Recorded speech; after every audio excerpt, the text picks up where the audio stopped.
शांती. आज आहे 8/12/2025 ची मुरली. महावाक्य आहे, गोड मुलांनो, जोपर्यंत जगायचे आहे बाबांची आठवण करायची आहे. आठवणीनेच आयु वाढेल. शिक्षणाचे सारच आहे आठवण.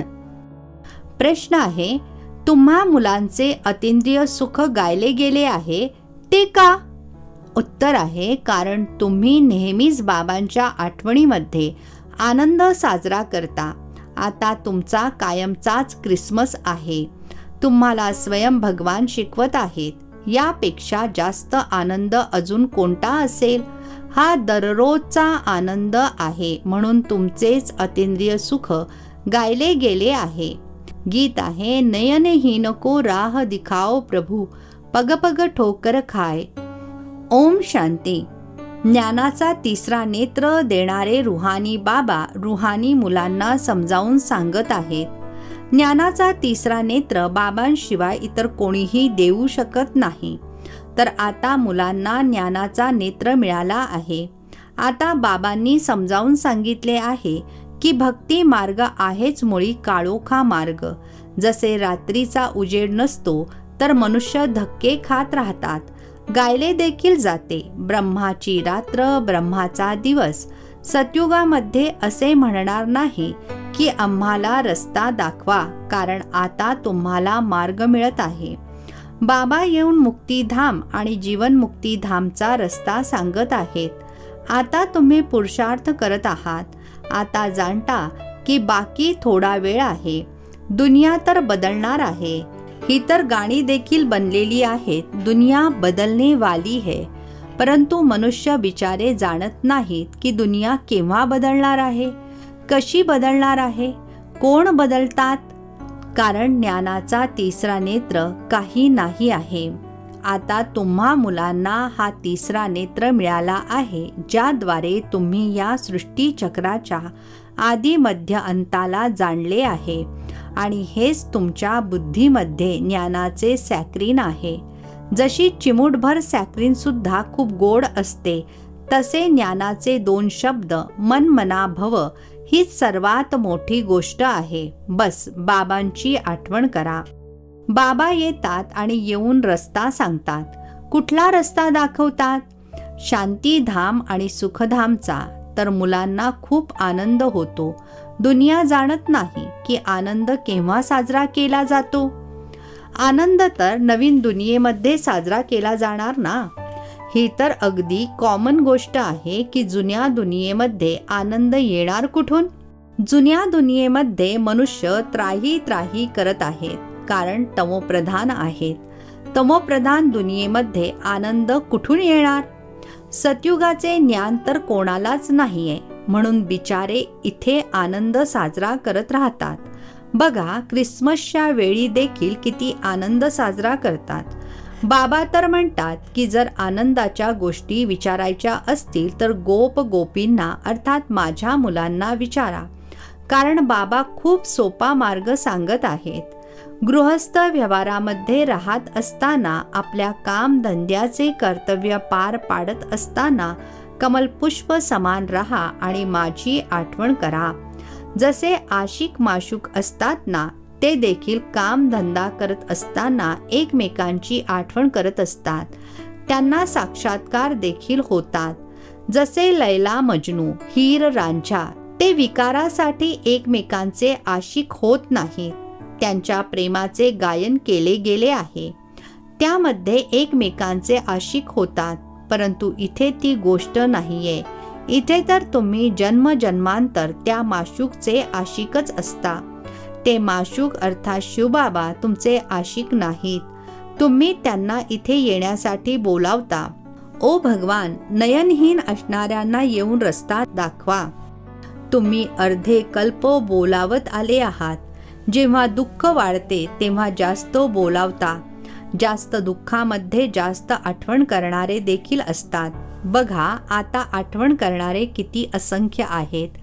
गायले गेले आहे ना, दुख में सिमरण सब करे, सुख में करे न कोय. जितका जास्त काळ लोटतो तितके अधिकच तमोप्रधान बनत जातात. तर तुम्ही चढत आहात ते आणखीनच उतरत आहेत, कारण विनाश होत नाही तोपर्यंत तमोप्रधानता वाढतच जाते. दिवसेंदिवस माया देखील तमोप्रधान वृद्धिंगत होत जाते. यावेळी बाबा देखील सर्वशक्तिमान आहेत, तर मग माया देखील यावेळी सर्वशक्तिमान आहे. ती देखील जबरदस्त आहे. तुम्ही मुले यावेळी ब्रह्मा मुखवंशावली ब्राह्मण कुलभूषण आहात. तुमचे आहे सर्वोत्तम कुळ. याला म्हटलेच जाते उच्चते उच्च कुळ. यावेळी तुमचे हे जीवन अमूल्य आहे, म्हणून या जीवनाला अर्थात शरीराला जपायचे देखील आहे, कारण 5 विकारांमुळे शरीराचे देखील आयुर्मांतर कमी होत जाते ना.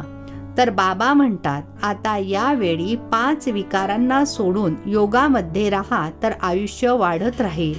आयुष्य वाढत वाढत भविष्यामध्ये तुमचे आयुष्य 150 वर्षांचे होईल, आत्ता नाही. म्हणून बाबा म्हणतात की या शरीराची देखील खूप काळजी घेतली पाहिजे. नाहीतर म्हणतात, हे शरीर काही कामाचे नाही, मातीचा पुतळा आहे. आता तुम्हा मुलांना समज मिळाली आहे की जोपर्यंत जगायचे आहे बाबांची आठवण करायची आहे. आत्मा बाबांची आठवण करते का? वारशासाठी. बाबा म्हणतात, तुम्ही स्वतःला आत्मा समजून बाबांची आठवण करा आणि दैवी गुण धारण करा, तेव्हा मग तुम्ही असे बनाल.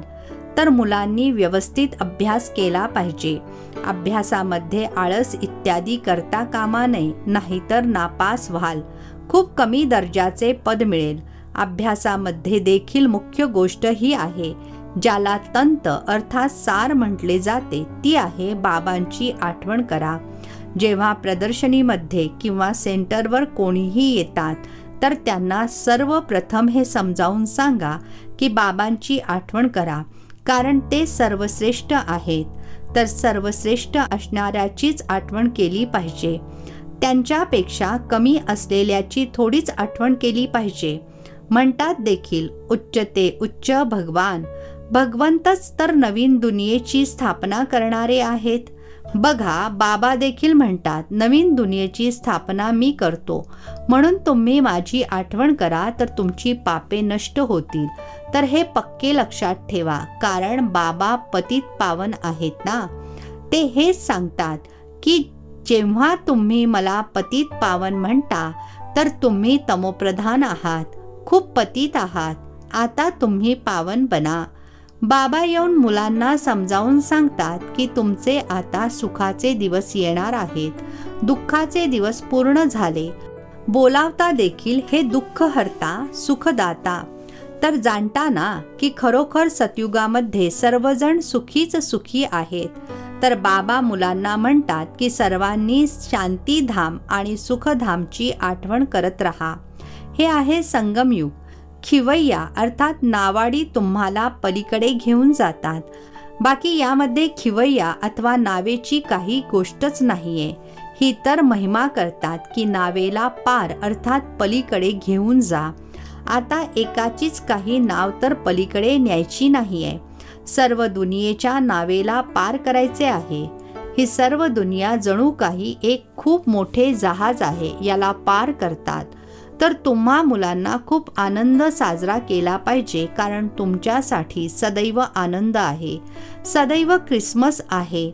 जेव्हापासून तुम्हा मुलांना बाबा मिळाले आहेत, तुमचा सदैव क्रिसमस आहे.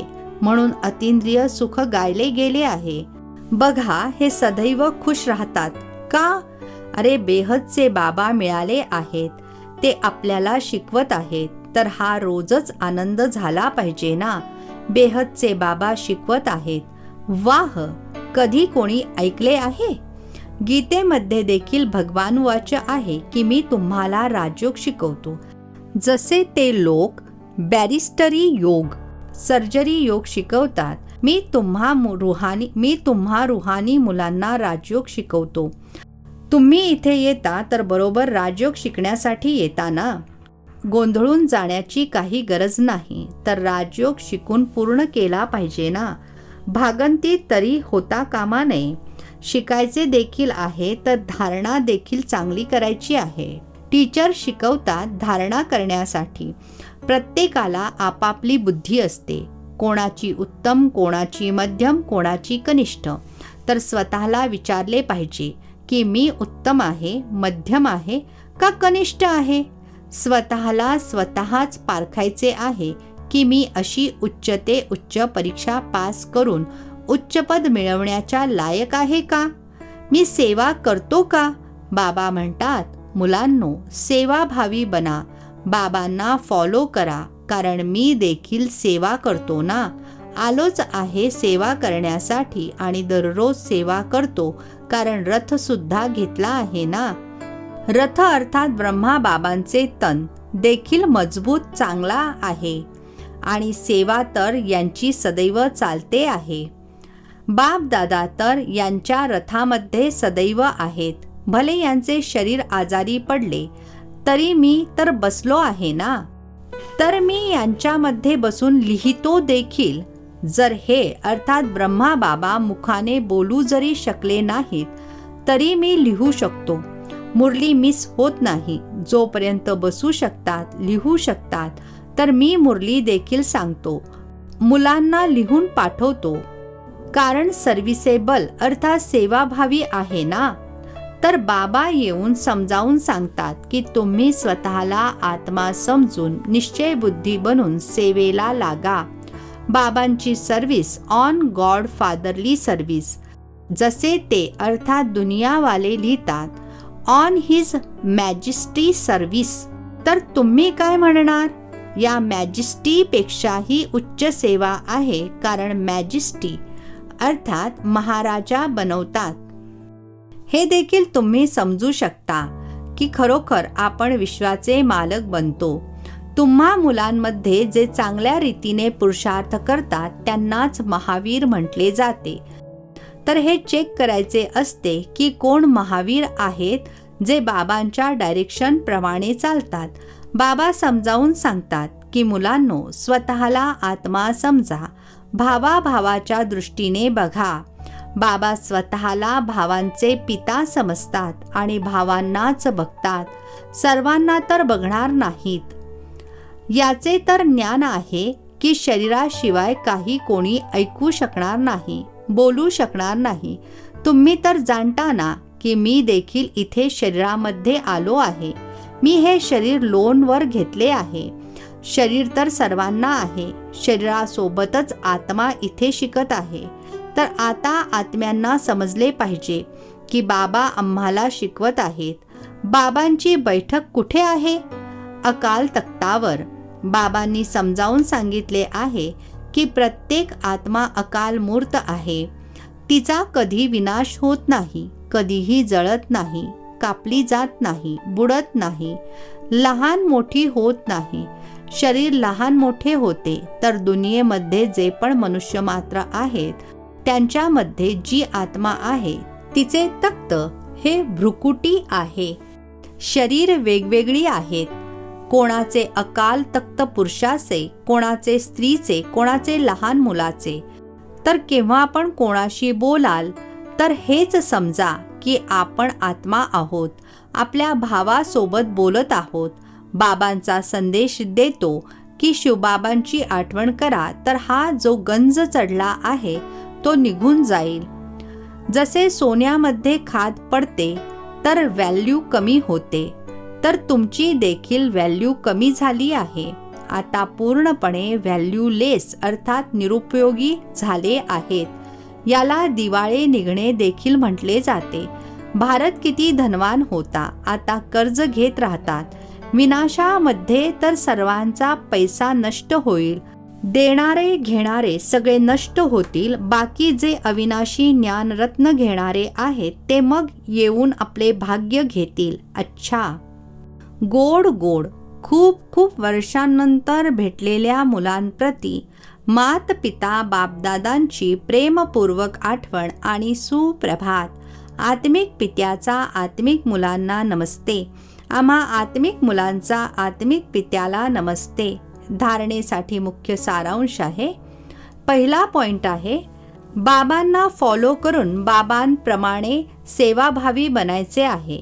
आपणच स्वतःला पारखायचे आहे की मी उच्च ते उच्च परीक्षा पास करून उच्च पद मिळवण्याच्या लायक आहे? दुसरा प्रश्न आहे, बाबांच्या डायरेक्शनवर चालून महावीर बनायचे आहे. जसे बाबा आत्म्यांना बघतात, आत्म्यांना शिकवतात, तसे आत्मा भावाभावाला पाहून बोलायचे आहे. आजचे वरदान: श्रेष्ठतेच्या आधारावर समीपतेद्वारे कल्पाचे श्रेष्ठ प्रारब्ध बनविणारे विशेष पार्टधारी भव. श्रेष्ठतेच्या आधारावर समीपतेद्वारे कल्पाचे श्रेष्ठ प्रारब्ध बनविणारे विशेष पार्टधारी भव. स्पष्टीकरण आहे, या मर्जीवा जीवनामध्ये श्रेष्ठतेचा आधार या 2 गोष्टी आहेत. पहिला पॉइंट आहे सदैव परोपकारी राहणे. दुसरा पॉइंट आहे बाल ब्रह्मचारी राहणे. जी मुले या 2 गोष्टींमध्ये आधीपासून अंतापर्यंत अखंड राहिलेली आहेत, कोणत्याही प्रकारची पवित्रता अर्थात स्वच्छता सारखी खंडित झालेली नाही आहे, तसेच विश्वाप्रती आणि ब्राह्मण परिवाराप्रती जे सदैव उपकारी आहेत, असे विशेष पार्टधारी बाप दादांच्या सदा समीप राहतात आणि त्यांचे प्रारब्ध साऱ्या कल्पासाठी श्रेष्ठ बनते. स्लोगन आहे, संकल्प व्यर्थ असतील तर इतर सर्व खजिने देखील व्यर्थ होतात.